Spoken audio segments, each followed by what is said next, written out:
Hello and welcome. I'm Natalie. Let's talk about money. So, today we're going to talk a little bit about retirement and how to know when you're safe, basically, to retire. So, I'm thinking about this because I'm on the countdown. I can't wait to retire so that I can really spend all of my time doing what I enjoy.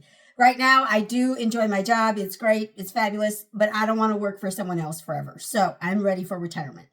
I'm still a few years away, but it'll happen eventually. So here's how I know when it would be safe to do so. So if you have a little bit saved, like I have a decent amount saved, my company also offers an ESOP, which doesn't grow with inflation or interest or anything. It just grows with the value of the company. So it's not going to grow at a 10% return every year. However, it is free money. I don't have to put anything in. They're just going to give me the money when I quit or retire or get fired. I get it. So I'm excited about that. So that I'm not including in any numbers when I think about retirement. I don't include that. I consider that a bonus. Like that'll buy me a new car when it's time to retire or whatever. So if you only have a little bit saved, and a little bit can be 20,000, it could be 50,000, it could be 100,000, whatever. I pulled 80,000 out of the woodworks because I think if you've been saving for, I don't know, 10 years or something, maybe you might have 80. I don't know. It depends on your savings rate, of course. So that's question number one, is how much do you currently have saved? So before you make any big decisions on changing anything at your job or changing anything in how you invest, you have to know your numbers. This is a continuous deal for knowing about finances, is knowing where your money is, knowing how much you actually have, knowing how much you're responsible for. So you first want to start off with your monthly expenses.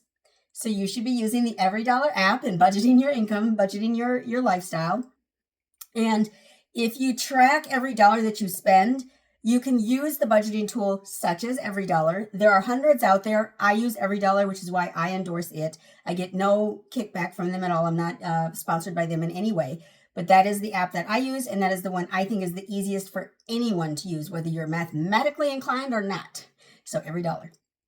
So this is doing a budget is the way you're going to know how much money you're going to need when you do retire. Because if you don't know how much money you need, it's not going to help you get there, right? When you're thinking about budgeting and thinking about budgeting for the future, you have to keep in mind, first, the inclination of retiring is you're not going to work anymore. But are you willing to do a part-time job or some side gigs? Like if you're a seamstress, maybe once in a while you'll sew a quilt, like once a month you'll sew a quilt and you get $100 or $500. I don't know, have no idea how much that would bring, but maybe you'll bring some money that way. So figure out those types of things. And remember, there is, of course, Social Security. If you have a pension, I don't. My late husband was a licensed plumber, and so I actually get a small pension from them, but that will end in about another 10 years, I think I have left on that. So that's not going to last me for retirement. I won't even get to retirement by the time I'm done collecting on that pension. So think about that. So your Social Security, how much will that be? They send you out that letter every month or every year, once a year. You get that letter, or you can go online and pull up that letter to know how much, if you were to no longer work, how much your Social Security would be every month, how much that payment would be. So take a look at that. And again, if you get a pension, if you're willing to work part-time, of course, bringing income in is always going to be the best way to have more income going out, or to be able to have more income going out. And you can make an estimate, a safe estimate on all of these numbers, and that would be fine as long as you have an idea. Don't guess you're going to get $5,000 a month from Social Security when in reality you're going to get $1,000, because that would be unfair to yourself and to your planning. But make realistic guesses or estimates. And one thing to remember is debt. So if you have debt, it is best to get out of debt as quickly as possible. This is true for anyone in the world at any stage in their lives. The debt will keep you down. It will help to keep you broke. So get rid of your debt. If you have any credit card balances, if you have any car loans, if you have any old medical bills, even your mortgage. It would be so nice for you to not have a mortgage when you retire, because that's a large piece of your income.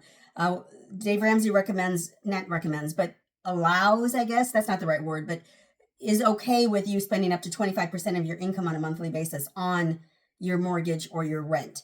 So imagine keeping that 25% for yourself and to give and to share. Imagine that. That would be a much better plan. So in the end, you have to get a hold of your debt and do it now. Pay off that debt. This is the same story I say on, I think, almost every video, is get rid of your debt as quickly as possible. Use that gazelle intensity to get out of debt so that you can start saving money. You can start investing more money. You can do more than 15% when you're out of debt. You can choose a number, basically, when you're out of debt, because you don't have all those payments going out to other people, other companies that don't care nothing about you. They don't care about you. Why do you care so much about them and the points that they're giving you, or the free miles and all the nonsense that you have to spend thousands of dollars to get? It's not worth it. It's not worth it. Get out of debt, and get out of debt quickly. So if you're finding this helpful, if you find my videos helpful at all, please do give the video a big thumbs up. Share it with someone who might need to know this. Share it with someone maybe who's on their way to retiring soon. And then also, of course, leave a comment down below. When do you plan on retiring? Are you going to wait till you're 67? Are you going to wait till you're 70 when your Social Security is 100% intact or ready to pay out on? Or what's your plan? And then also make sure to subscribe. When you subscribe, you should hit the bell so you wouldn't know when the next video comes out. If you find this helpful, please do give the video a big thumbs up. Share it with a friend or a family member, someone who maybe is getting ready to retire or hasn't even thought about retirement yet. Share it with them so that they can get an idea of what they should be going through as they're thinking through their own retirement. And of course, leave a comment down below. When do you plan on retiring? Are you planning this at all, or is it just going to happen when you're tired and don't want to work anymore? You should plan it out. Put a note down below. Have you planned it out? Are you planning on planning it out? And then also subscribe, of course. When you subscribe, you should hit the bell so you know when the next video comes out. So let's get back to what we were talking about. So you have to, in order to know how much you're going to need in retirement, you have to be able to create kind of a fake budget, or figure out how much income you're going to need, or how much money you're going to need on a monthly basis in order to live a life that you're comfortable with. In general, people say, or the people say, anywhere from 70 to 80% is what you should aim for. That's kind of the rule of thumb when you talk about retirement and how much money you'll need in retirement. So you'll need approximately 70 to 80% of your pre-retirement income to maintain your current lifestyle. Now, this varies, of course, depending on your lifestyle, your location, what your needs, because, as we get older, we don't usually get that much healthier. And so maybe medical costs will go up and so on. And so these are things you would need to plan for and save for so that you have enough to hold you over while you're in retirement and having the joys of your life. And so one way that you can kind of figure out the budget for your future is you can multiply your expected annual expenses by 25.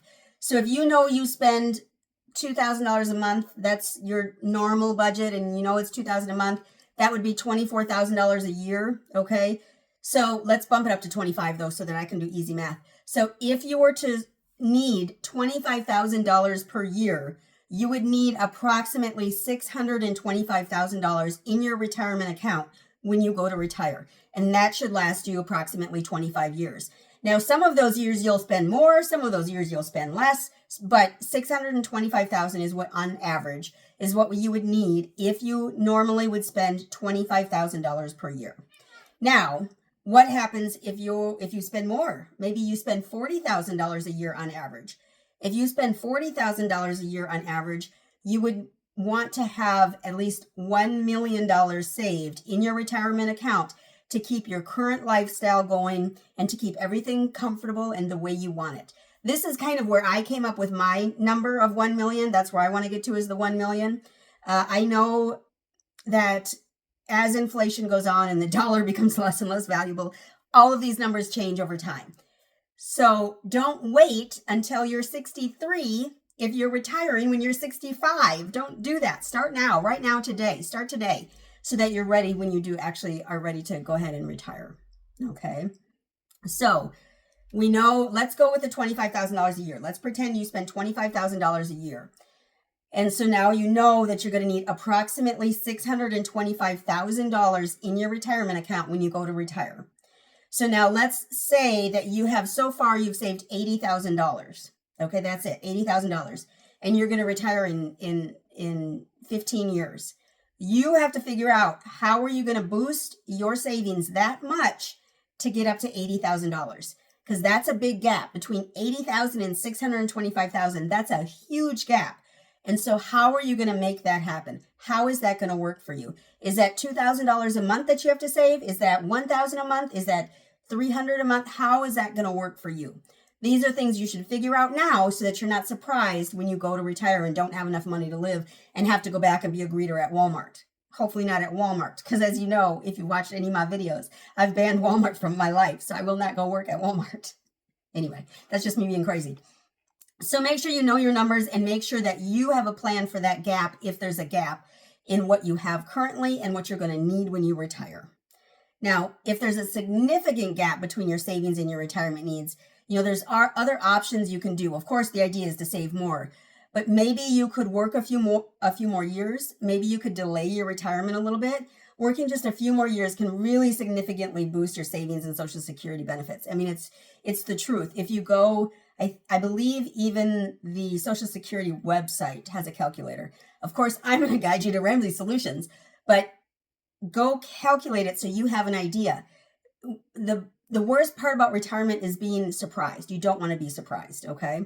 So you can delay retirement a little bit and make a few more dollars so that that number gets boosted in your Social Security account as well as in your retirement account. Another way is, of course, to do part-time work.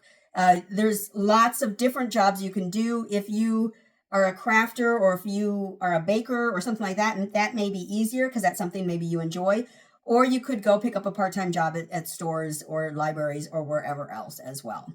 Now, one of the easiest, well, to me, it's the easiest, but maybe to others, it's not so easy, but cut your expenses. Cut your expenses down so that you're not spending so much every month. If you spend $3,000 a month, but you only have money to spend $2,000 a month, you need to cut some expenses, seriously cut some expenses. So if you can figure out what you can cut, you can either save more money now or spend less when you actually go to retire. Another way is to actually move to a lower cost area. So if you're in Los Angeles, California, you need $80 million a month to live. Maybe it's time to move out of Los Angeles. Maybe it's time to move, I don't know what suburbs there are, but move to a suburb an hour out and you'll save tons of money just by moving to an area that isn't as expensive. Now, you can also delay actually getting or signing up to get your Social Security. If you delay getting your Social Security until you're 70, it's said that you can increase your monthly benefit by up to 30%.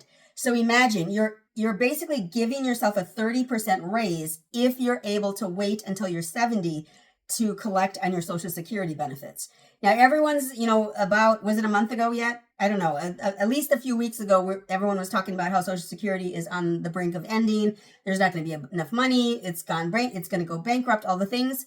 This is still true, but they're trying to make changes so that is not going to be a fact for those of us that are going to get Social Security in 10 or 12 years. Right now, I believe they said Social Security would end in 8 years. That's not enough time for me. I need more than that, okay? And then, of course, you're investing. If you're currently investing, making sure that your investments are bringing you at least a 10% return every year, probably more if you're invested well. If you're not invested well, if you're not getting a minimum of 10%, you need to go speak with a financial advisor and see what you can change to get a better return on your investment, okay?